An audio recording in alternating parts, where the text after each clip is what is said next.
Alright, so this is the 2016 wrap up. Last time I did individual clips of the finds, and that took a while, so I'm going to try to make it a little bit quicker this go around. I dug a lot of stuff in 2016, so much that I couldn't fit in this box here. These items are just the things that I think were the most important or the coolest. For the year, I got 211 silver coins. I got 16 pieces of gold, but you will not see much gold in here as I scrap most of it that can't be returned.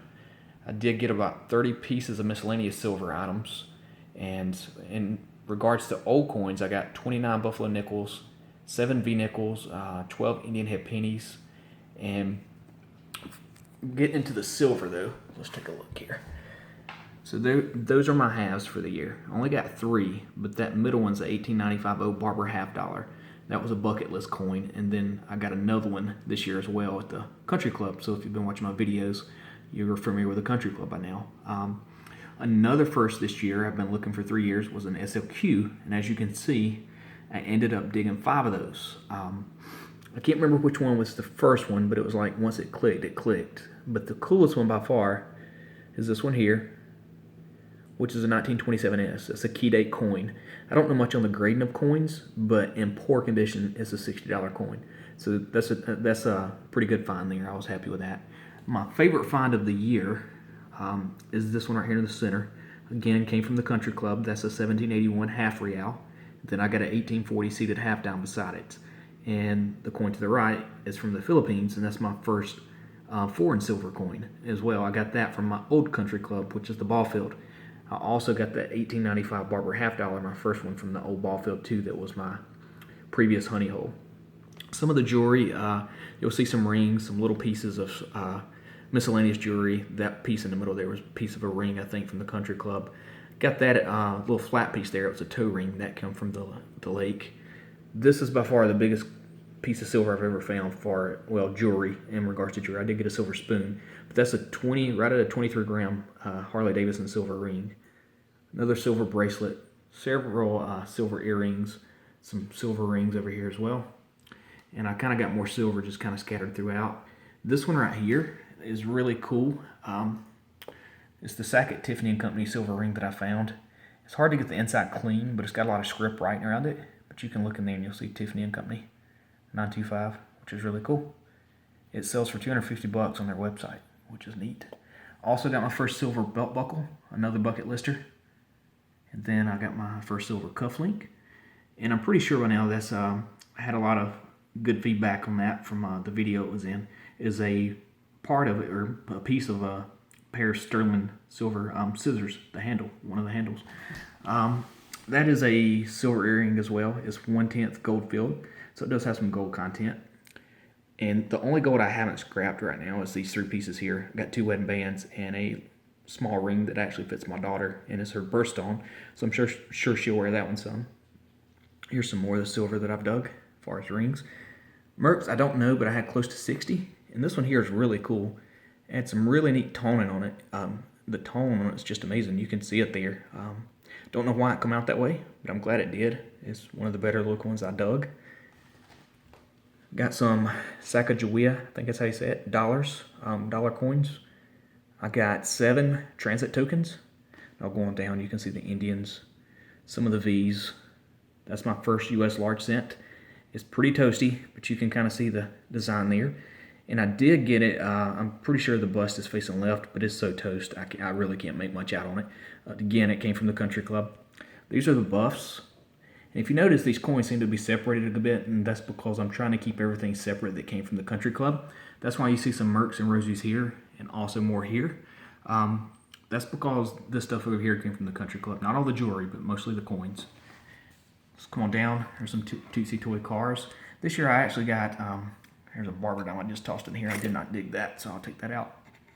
But those Tootsie Toy cars, I never got really small ones until this year, and I got a couple of small ones, which are really cool. Those are divot tools that I found in the country club.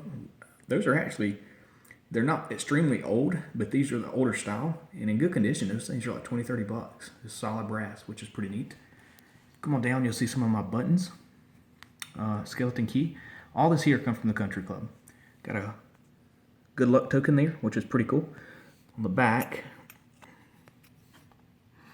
It's got an eye at the bottom, and then you'll see a swastika, and it's got some other things as well on it. You got a horseshoe, a 4-leaf clover, a rabbit's foot. It's pretty cool. Also got my first toe tap at the country club, which was pretty neat. You know, the property, the golf course has been there since 1918, but the home is from 1818. This come from my old ball field honey hole. That's a 69 caliber Civil War bullet. That was my first 69 caliber, which was cool. These 3 Civil War bullets come from the country club. Come on across, I got a complete 3 Merry Widows condom tin, which was a really cool find as well. I've dug several of those, but this one's by far in the best shape. And they look pretty crappy coming out of the ground. It'd be real easy to throw these away as trash, so double check your trash pile.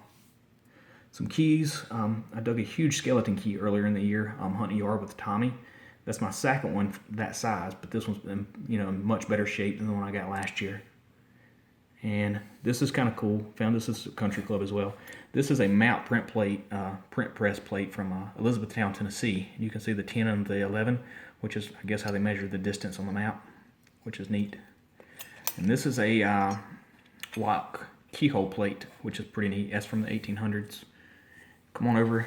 Here's some military stuff, some collar disc. We also got some tokens up here. Some of them are pretty neat. And this is a piece of mill script right there in the middle. That's always fun to find. I also got another one right there. I'm trying to focus on it. The cool thing about that one is actually from a local mill that my papa is no longer with us. He actually he worked in that mill, so it was really cool to find that one. And then in regards to relics, that button right center is my favorite button of the year. It's actually my favorite relic I've ever found. It's a 1830s nullification button from South Carolina. It's extremely rare. I've had several people tell me that if I get rid of it, they can almost assure me I'll never find another one. It's on their bucket list, and they've been hunting this area for 15 plus years. So I'm going to hang on to it. It's worth a couple $100 in the dug condition like that. In good condition, it could fetch anywhere $500-600. So really cool button. And got some of the spigot knobs to turn them on and off. Those are just cool to find. They're brass. And this is kind of cool. I found this one at the country club, and about a month later, I was in the same area, and I got the other piece of it. So that was kind of cool. Another thing too, if you look up here, the country club has a ton of cut coins. The moors cut so low out there, they suck them up and cut them up. So I also got this ring here. It was in a yard permission. It tests positive for silver. The bottom half's gone. It was a snake ring, which is pretty cool. We'll set that back down. We're going to pick up this cufflink now. The cufflink was another cool find. On this hunt, I actually dug, I think, 6 or 7 silver coins. This silver cufflink and some other stuff. It was a really good hunt that day. I had a blast hunting with a couple other guys. Me, Tommy, and another friend. Scott, you've seen him in some of my videos. He was with us that day. Let's see what else I got here. This ring here, it come from the old golf, not golf course, but the old ball field, my old country club. I've got 2 honey holes. I got the old ball field, which you see me hunt a lot in my earlier videos, and now the country club. And I haven't been to the country club in a couple weeks. I got a detectors coming down to hunt that with me, so I'm going to hold off on it a little bit and try to do a little more research and find some spots we haven't hunted as much, so we can go out there and hopefully dig some more cool stuff. Some of the other cool things I got this year was a 64 class ring, a 1911 class ring, and several other pieces of gold that you don't see. But I did get a return on the 64 class ring, and that video will be going up soon.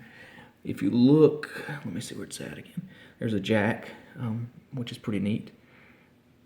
And this right here, I almost forgot about this. I found this at a lake hunt. And this is a from Pennsylvania. It's an 1893 Columbian Exposition, World's Columbian Exposition. It's a souvenir, but it's really cool. I don't know the age of it. I don't know if it's actually 1893, but in good condition, those sell for $60+ on eBay, and you can't hardly find them at all. So it's pretty rare. And I dug that out of the lake. Still got a little bit of the green there showing on it, but really cool find. That's probably one of my top 3 relics for the year, just because it's rare. You just don't see it often. You can look it up online and can't hardly find much on it. So that's cool. And there was something else I was going to point out as well. Let me pick up this Harley-Davidson ring and show you the size of this thing. It's a monster. And if you look in there, it's stamped 925, and it's also got the Harley-Davidson logo. But that's my thumb, and it goes on my thumb, no problems. Now I gotta try to get this thing back off. Just a huge ring. And let me take a look here and see what else we've got. These are some foreign coins right across through here. We got some shilling pennies, some half pennies from I think it's Great Britain, if I'm not mistaken. This here, I found this on a chain, and I just knew that I had my first gold coin, even though it's not U.S. I thought that was it, and you can see where the chain was kind of rusted up. But it's just a normal foreign coin from I guess Mexico. Maybe it's a centavo. So yeah, Mexicano. So I was really upset with that because I thought that was going to be a gold coin. I found that at a school that I hunted. If you watch some of the older videos, it's the old school that give up a good bit of stuff, even though I was told it had been hunted. That's a Washington Cathedral token right there, which is pretty cool. Let me flip it over. And, again, it's got some green on it from where it was in the ground. But that was a neat find. Let me take a look. My phone, as you can see, the battery is going dead, and I was hoping that wouldn't happen. That's why the flash just kicked off, but still good lighting in the living room here. A lot of cool buttons. That's a piece of a lock there, the top part. That was an older lock as well. There's a ton of stuff. If there's anything you see here that I haven't mentioned or you want to know more information on, just leave it in the comments. But I thank you guys for going along with me in 2016, and I hope 2017 can bring us even more cool stuff from the country club and a couple other permissions that I'm working on. But as always, thanks for watching the videos and supporting the channel. And the next time you're out in the field, dig that beat.